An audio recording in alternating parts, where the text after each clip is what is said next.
Assalamualaikum warahmatullahi wabarakatuh. Ini presentasi kami yaitu perencangan enterprise arsitektur menggunakan framework TOGAF dengan studi kasus di toko Werbob. Eh, Kelompok kami dengan saya sendiri yaitu Fitri William Korompis dengan NIM 105207064. Kemudian saya Alvin Kornusalawa dengan NIM 105200728. Dengan saya Raden Muhammad Salahuddin dengan NIM 105202734. Pertama ada pendahuluan yang akan disampaikan oleh teman saya, Ervan. Latar belakangnya, dalam perkembangan industri fashion, kemajuan sistem informasi dan teknologi menjadi kunci penting sistem informasi yang efektif, mampu mengelola hasil produksi yang menyediakan informasi berharga untuk pengambilan keputusan bisnis. Namun, ada tantangan yang dihadapi oleh toko fashion wearable, seperti penjualan yang kurang optimal karena minimnya pemanfaatan teknologi dan dalam promosi dan proses bisnis yang lambat. Untuk mengatasi masalah ini, toko tersebut berencana menerapkan arsitektur arsitektur enterprise dengan bantuan TOGAF. TOGAF sendiri yaitu adalah kerangka kerja yang sistematis yang dapat membantu merancang arsitektur enterprise dengan mengintegrasikan sistem informasi dan teknologi sesuai dengan proses bisnis yang ada. Fokus penelitian ini adalah menciptakan perancangan arsitektur yang mendukung tujuan dalam proses bisnis, sehingga dapat memperkuat keterkaitan antara antar teknologi, informasi, dan perkembangan perusahaan. Aplikasi yang dihasilkan diharapkan mampu mempercepat proses bisnis, termasuk pemrosesan data dalam penjualan secara real time. Selain itu, dengan adanya website, diharapkan penjualan produk juga meningkat melalui platform online. Ruang lingkupnya ada empat, yaitu bisa dalam pengelolaan data konsumen. Data konsumen itu berisi identitas konsumen yang telah terdaftar pada web toko Wearbob. Data konsumen tersebut dikelola untuk pemrosesan pemesanan sepatu, pengiriman sepatu, dan konfirmasi. Yaitu yang kedua adalah pengelolaan data barang. Data barang dikelola untuk pembuatan katalog online yang dapat diupdate oleh pihak Wearbob. Yang ketiga, pengelolaan data data transaksi. Data transaksi sendiri terdiri dari pemesanan, pembayaran, dan pengiriman sepatu online. Yang keempat, pengelolaan laporan yang akan dihasilkan di antaranya laporan penjualan per bulan. Metodenya itu ada empat. Yang satu adalah studi pustaka. Yang kedua ada pengumpulan data. Pengumpulan data sendiri dibagi menjadi tiga, yaitu ada wawancara, observasi, dan studi pustaka. Lanjut ke perancangan, ada TOGAF ADM. Yang keempat ada hasil perancangan. Struktur laporan dibagi menjadi tiga, yaitu ada analisis awal, perancangan arsitektur, dan kesimpulan. Analisis awal mendeskripsikan biografi perusahaan yang akan menjadi kasus yang akan diteliti.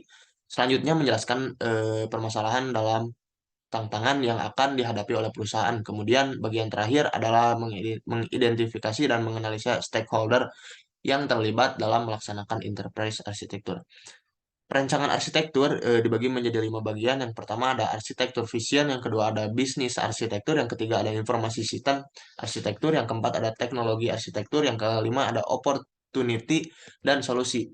Kesimpulannya menyimpulkan hasil dari studi kasus perancangan enterprise arsitektur. Yang kedua ada analisis awal yang langsung akan dijelaskan oleh Paman Pito. Oke, analisis awal itu ada deskripsi perusahaan di mana Wearbob merupakan sebuah toko yang memasok atau menjual produk fashion yaitu topi, sepatu, serta baju. Akan tetapi dari awalnya toko Wearbob ini lebih fokus kepada penjualan topi. Hingga sekarang toko Wearbob sudah mengeluarkan banyak jenis topi, yaitu kurang lebih 104 artikel atau jenis topi yang berbeda-beda. Keragaman topi-topi dari Wearbob menyesuaikan dari berbagai zaman, mulai dari style klasik sampai style culture atau kekinian. Beberapa produk wearbob yaitu seperti Newsboy Cap, Sailor Hat, Flat Cap, Bucket Hat, Mickey Hat, Barrett Hat, Ball Cap, Benny Hat, Work Cap, Mesh Cap, dan lain-lain.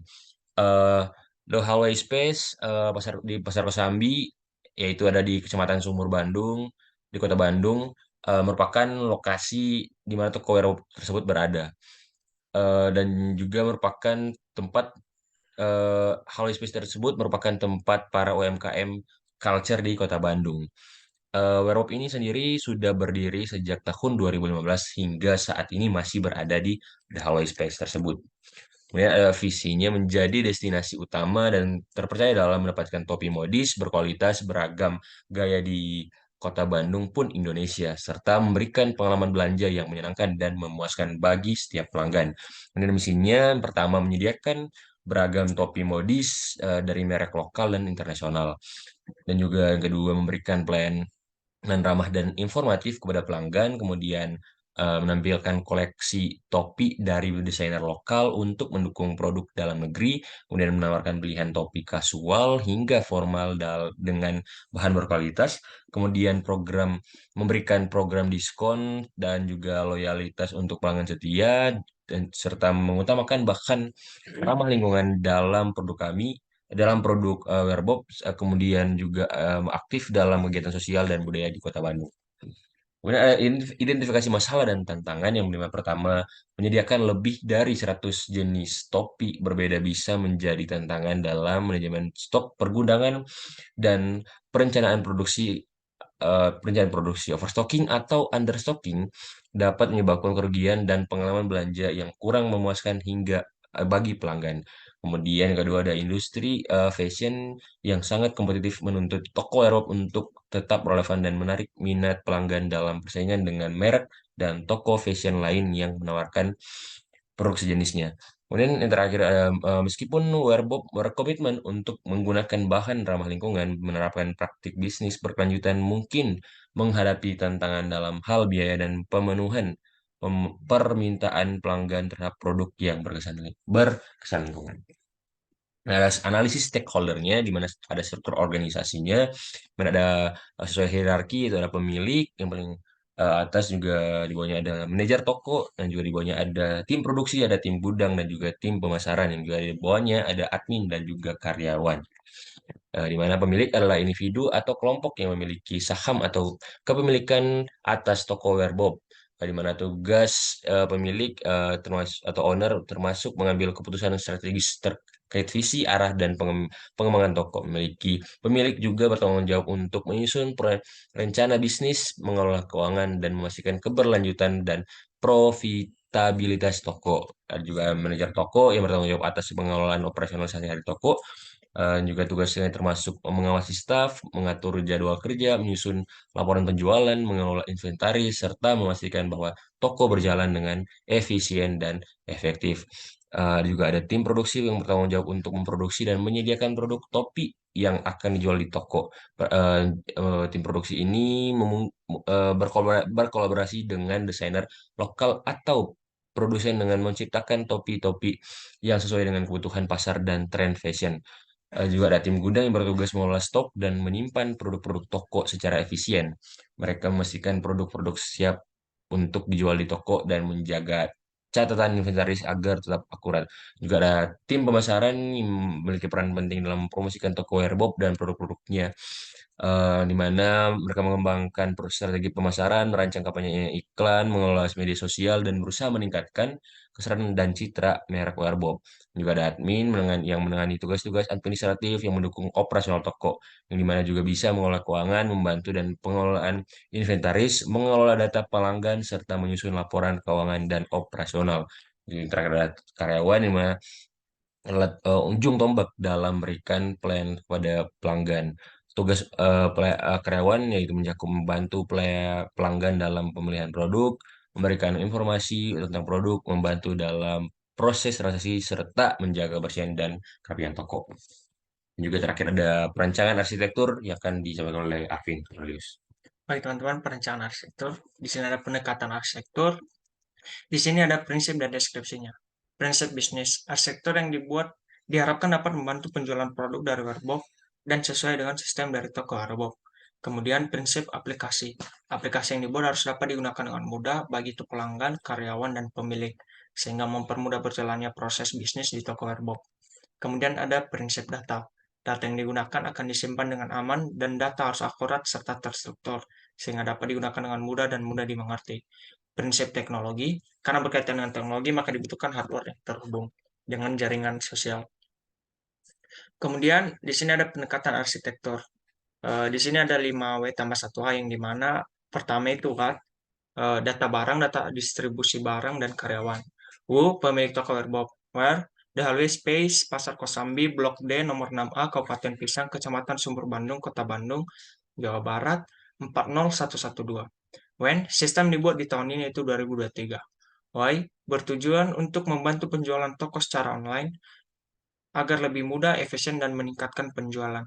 How, perencanaan arsitektur enterprise dibuat dengan menggunakan metode TOGAF ADM. Kemudian arsitektur fashion. Pertama, membuat perencanaan enterprise arsitektur yang selaras dengan kebutuhan bisnis di Warbob, sehingga menghasilkan model arsitektur yang dapat meningkatkan proses penginputan data. Kemudian, membuat rancangan sistem yang terintegrasi yang diharapkan ke depannya dapat diintegrasikan dengan sistem lain yang masih belum dibangun, sehingga sistem yang baru nantinya dapat melengkapi sistem yang ada. Kemudian, secara khusus dengan adanya sistem yang dibangun berdasarkan pada enterprise arsitektur dapat menyediakan informasi yang akurat, sehingga proses bisnis dapat berjalan dengan baik.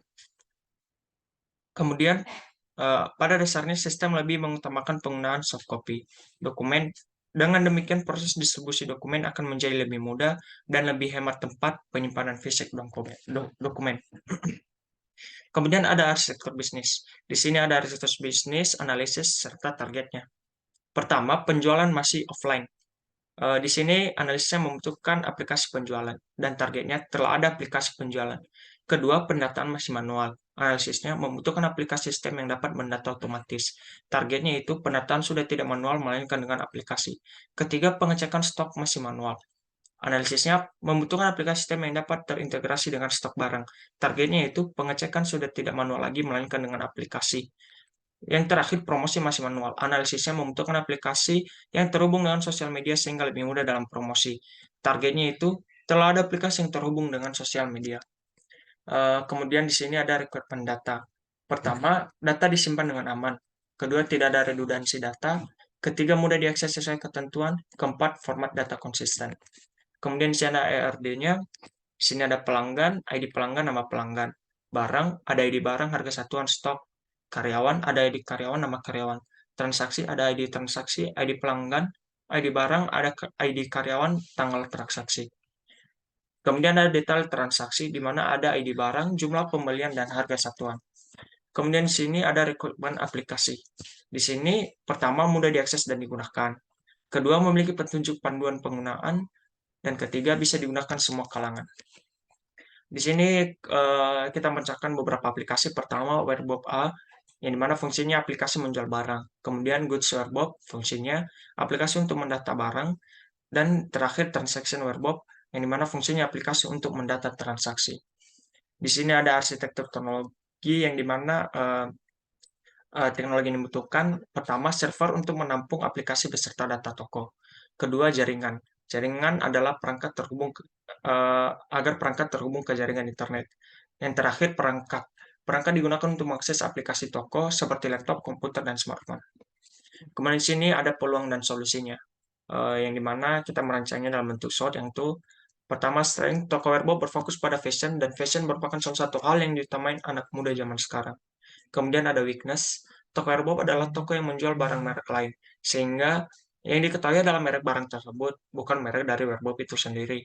Kemudian ada opportunity, toko Warebob berjualan di tempat yang notabene tempat yang banyak didatangi anak muda, sehingga toko Warebob dapat dilirik. Ditambah dengan itu, Toko Rebob dapat sekalian mempromosikan aplikasi yang sedang dibuat atau yang akan segera ada. Yang terakhir, thrift, yang dimana banyak thrifting sekarang yang dimana menjual barang dengan merek yang sama lebih murah, mengancam toko fashion lain, tidak kebagian pelanggan, terkecuali Rebob itu sendiri. Oke, yang terakhir ada kesimpulan yang dimana kelompok kami menyimpulkan berdasarkan perencanaan yang udah kami presentasikan, di mana toko Airbob belum menerapkan penggunaan sistem informasi dan teknologi informasi, sehingga penelitian ini bertujuan untuk menerapkan strategi sistem informasi dan teknologi informasi pada toko Airbob, dan diharapkan dengan adanya perancangan arsitektur enterprise pada toko Airbob yang menggunakan metode TOGAF ADM dapat membantu toko dalam proses penjualan dan juga membantu sistem pendataan pada toko Werebob tersebut. Terima kasih. Sekian dari presentasi dari kelompok kami perihal dari tugas besar Enterprise Arsitektur. Assalamualaikum warahmatullahi wabarakatuh. Shalom.